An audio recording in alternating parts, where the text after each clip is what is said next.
tradisional Mandar yang menggambarkan tradisi bersilaturahmi masyarakat Mandar dengan membawa bahan pangan kepada tetangga, keluarga maupun kerabat yang akan melakukan hajatan. Tradisi Makkappu yang umumnya dilakukan oleh seseorang tersebut sebagai wujud meringankan kegiatan lewat gotong royong dan kebersamaan. Selamat menyaksikan.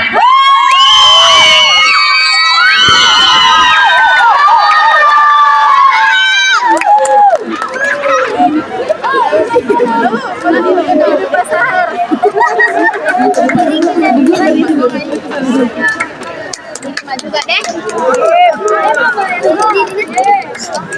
Makkappu.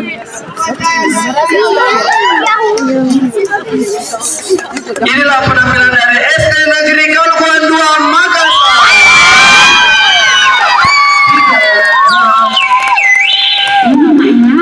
Hari ini ada acara Umi. Ya ayo ke sana Makkappu ya. Coba panggil nama saya.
Go!